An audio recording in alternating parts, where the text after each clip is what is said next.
Hello y'all, it's Luke Rowe at God's Increased Garden, and we're gonna start with the little basement tour. It's probably not gonna be a long video, but I just wanted to show you what's going on right now. It is sowing your seed time, so hopefully you guys are doing that if you're gardeners. Anyway, we're gonna start with my houseplants. Now this is not all of them. I moved like half of them upstairs near our sliding glass door that gets a very nice natural light. So this is just the other ones that I decided to leave down here. Anyway, this is a type of snake plant. As you can see, it's different colors. I don't know the specific like name of these, but the family name is snake plant. Now, as you can see, this is actually 3 single leaves that I actually put into a cup with a little bit of worm castings to give them some nutrition.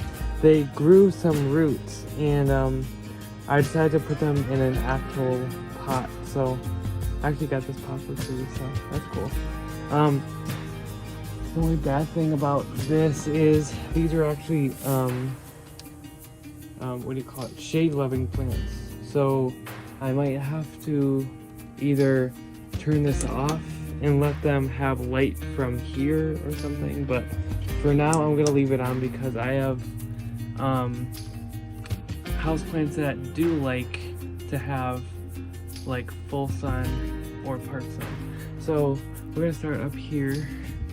I forget the name of this. Please remind me, I forget. I keep on forgetting. But I got this from a friend, and it's been growing pretty slowly, but honestly, it's doing good. You can see new growth happening, and that's always a good sign. So that's awesome.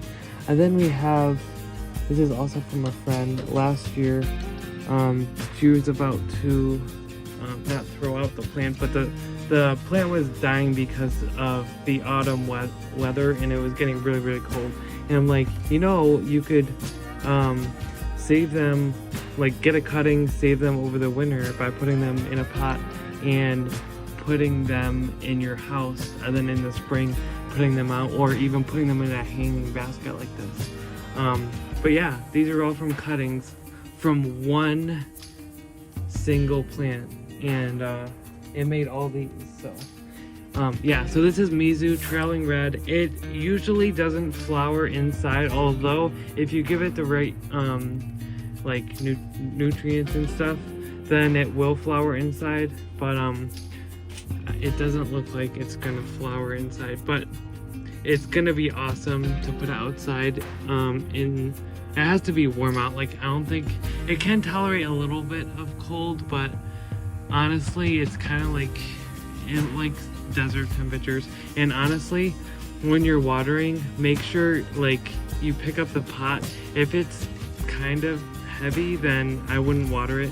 You have to make sure it's fully dried out. Like, you could start seeing the sides kind of go away from the container, and then you can water it. The same with Christmas cactus. As you can see here, I'll kind of pivot this for you so you can see. This is flowering. I'm pretty sure Christmas cactus flowers twice a year, I'm pretty sure. One in the dead of winter, and then I guess in the early spring it looks like. So as you can see, the flowers come off of these leaves. And as with other succulents, each one of these leaves can become a plant once you put it into soil. So that's crazy. So you can keep on propagating. And that's what I did here. This is all propagated. Late last year, I propagated all these. All different shapes and sizes. So I mostly have this variety. But I do have these ones, which are really beautiful. You can actually see, so that's the what do you call it, the leaf, I guess. That so you just put it in the soil, and then the little plant will start coming out. So that's so cool. And then I'm also doing more Christmas cactus because I think honestly they're my favorite. So, but this is all from one plant. You can make so many plants. So yeah, and then this is another variety as well. I only have one of those, sadly, but then we have more mizu down there. And then this is the lemon tree. It's been struggling, as you can see. I think either I over pruned it or also when I was repotting it, I cut the roots because I heard that might stimulate more growth. But yeah, it kind of was set very back, and I thought it was dead. I was literally about to throw it out. But I always remember the verse in Job where he was basically talking about how, you know, once man is dead, he's dead.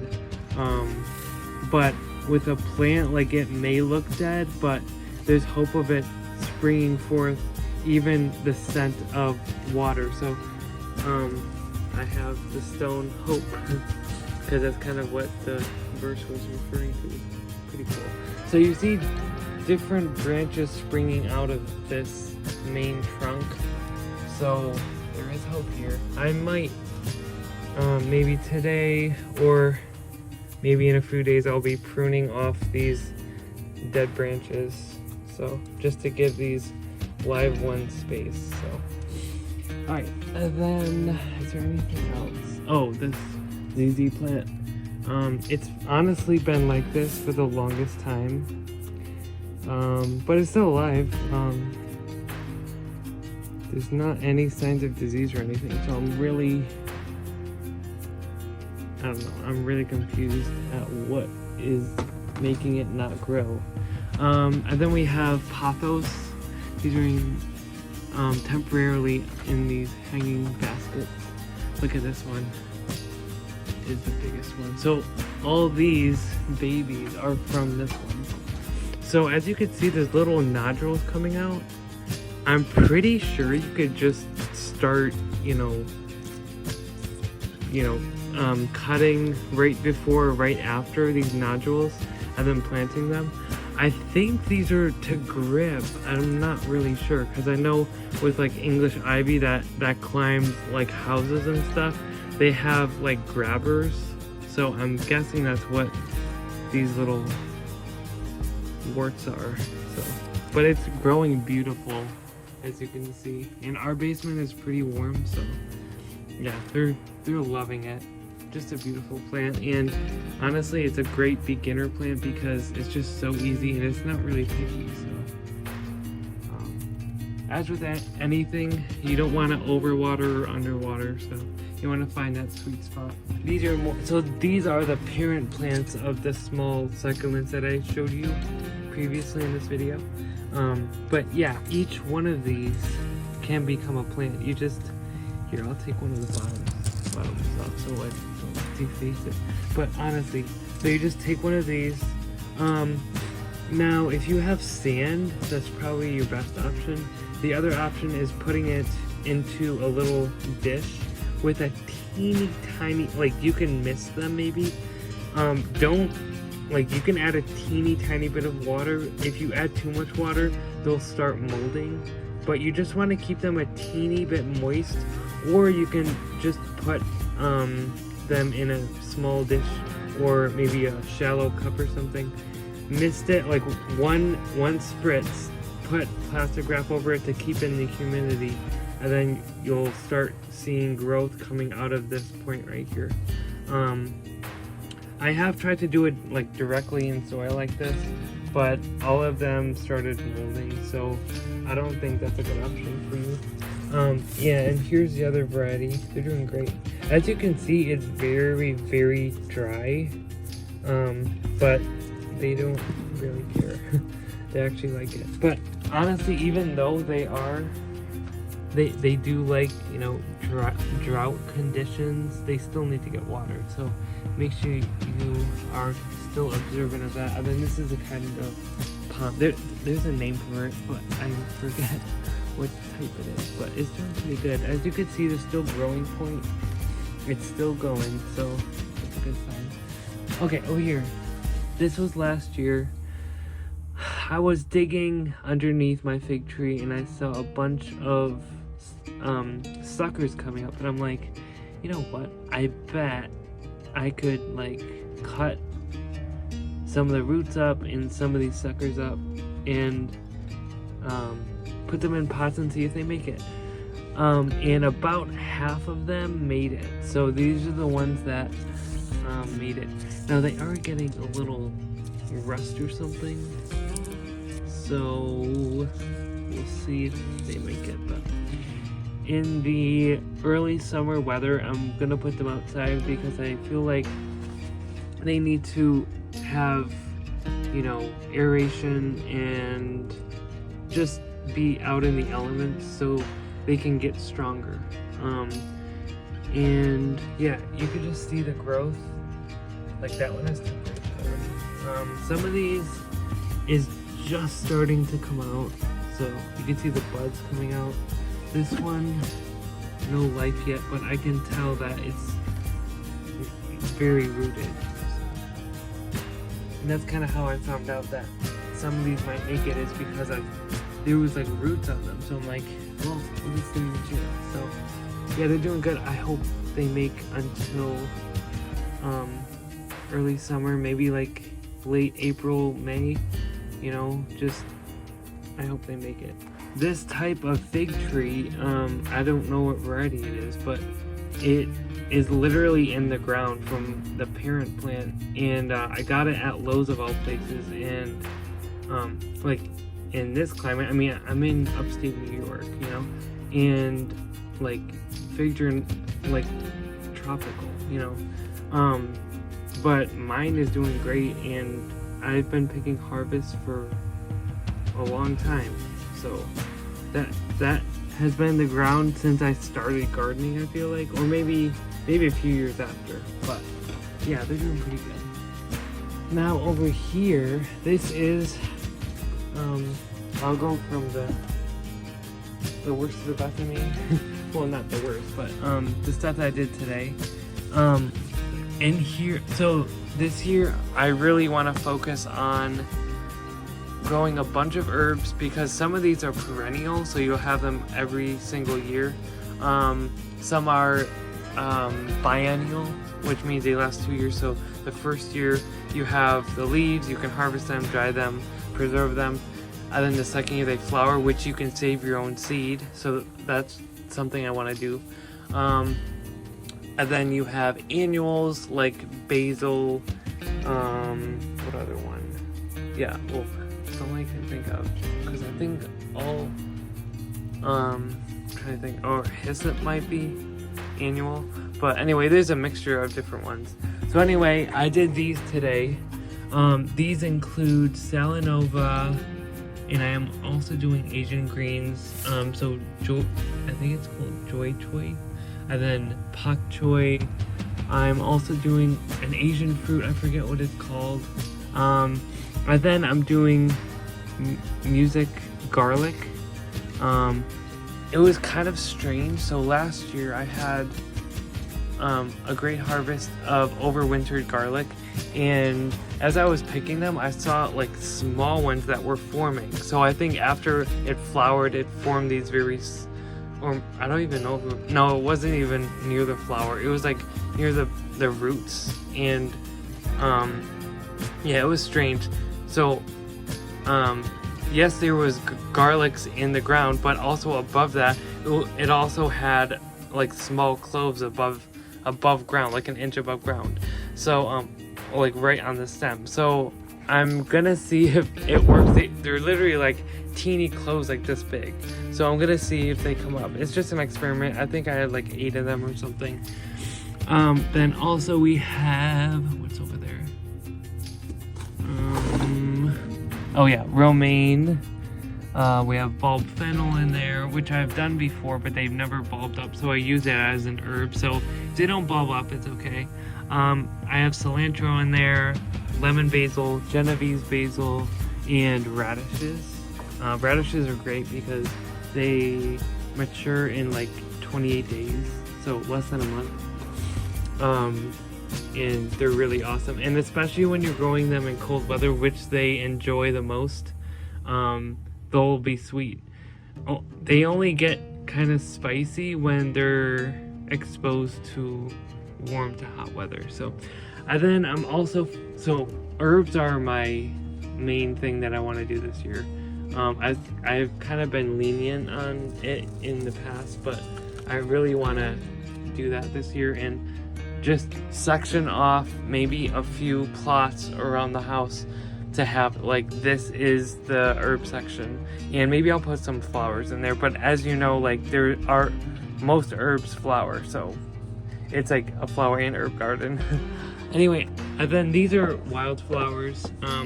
They include purple coneflower, a wildflower premium mix. They also include black-eyed Susan, mammoth sunflowers, and lupines. So that's gonna be awesome. It'll probably be up in, I think, 1 to 2 weeks, I think the packet said, but this is like a, I think 108 cell tray.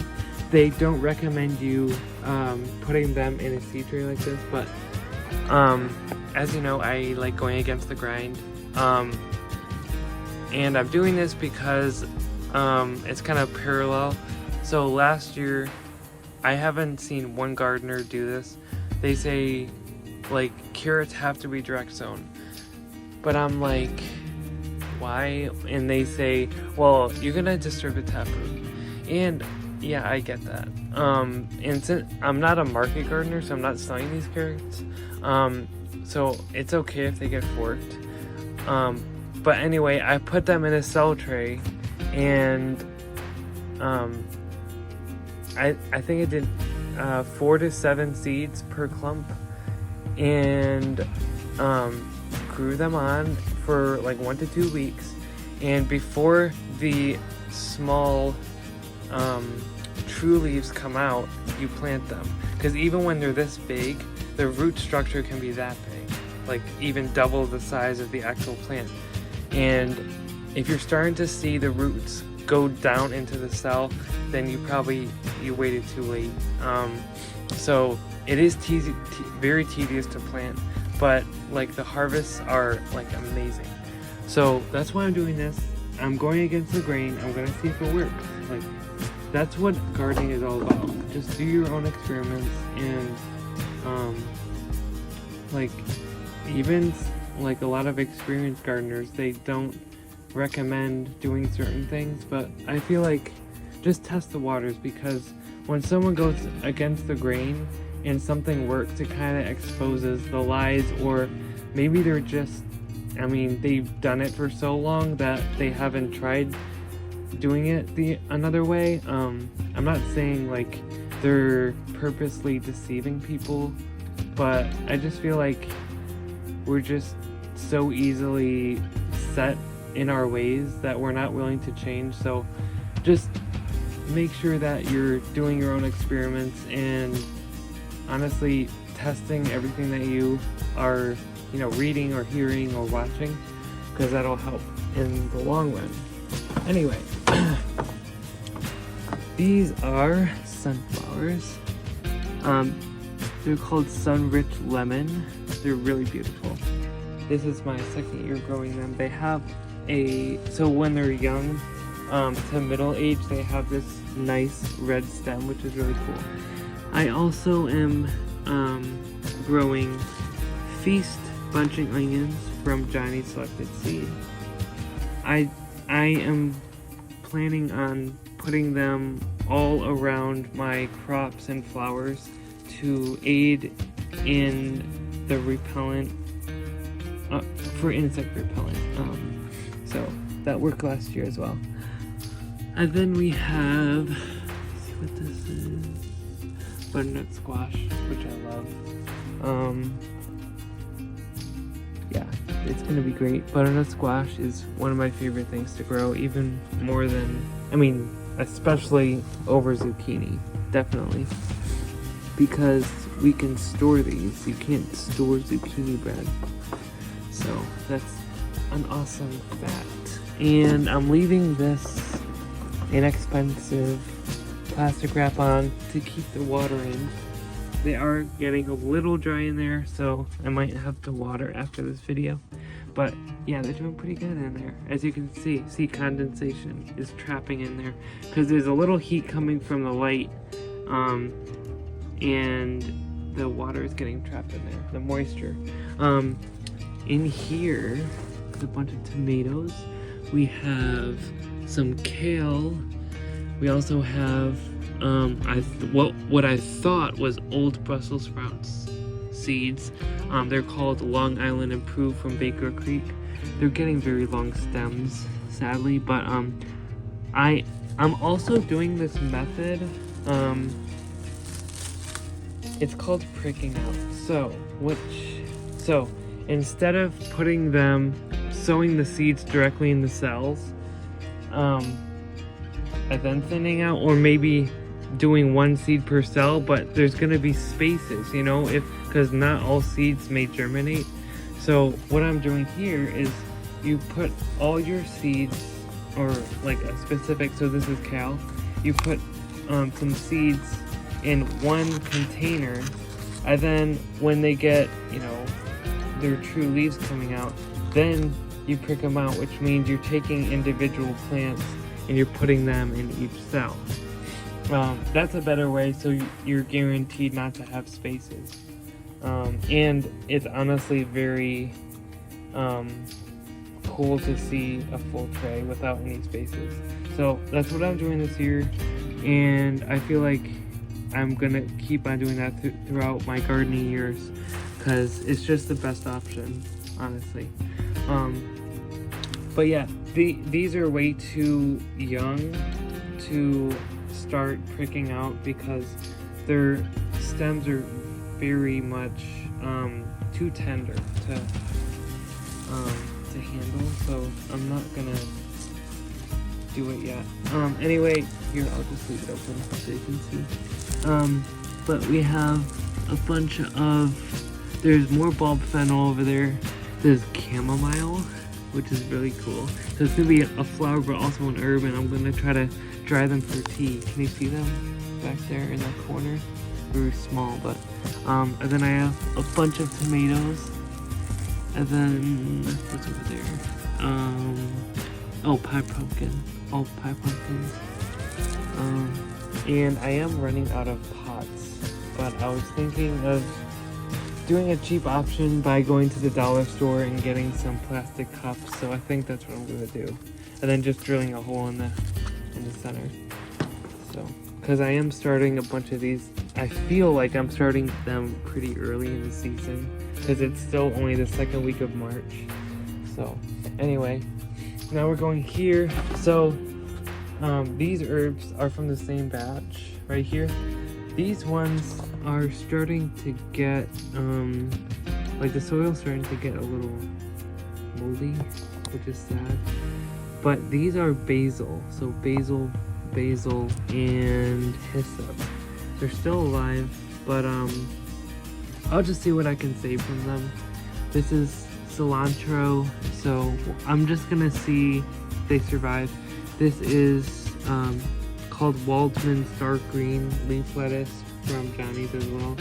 I have to start picking these out. This is a perfect time to do it because as you can see, it has 1, 2, 3 true leaves coming out, so that's a good, they're pretty strong now. So, and then we also have some tomatoes, which are Grand Marshal. So they're kind of like a good slicing tomato, about that big around. So they're doing good. I do have to water them a little bit, but they're kind of like medium. They're not like totally dry, so I think they'll be fine for another week.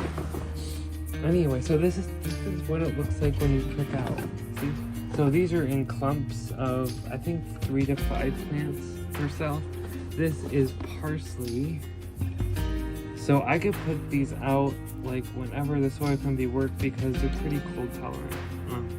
And then we also have cilantro. So they're doing pretty good. A little leggy, but it's okay. I buried the stem most of all, so that's good. What is this? I think it's dill. I'm pretty sure it's dill. Up here, more herbs. This is all herbs, guys. So This is called bouquet dill right here.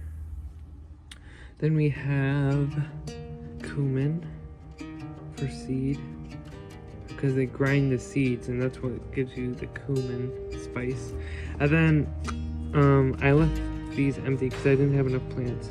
These are sage and they don't mind being a little dry, so yeah, they're doing pretty good. This is from Home Safe Seed and they look great. This is all sage, guys. Look at, so each one of these is 1 2 3 4 5 times 2 is 10, so 10 20 30 40, and then we have 50, like 60 plants.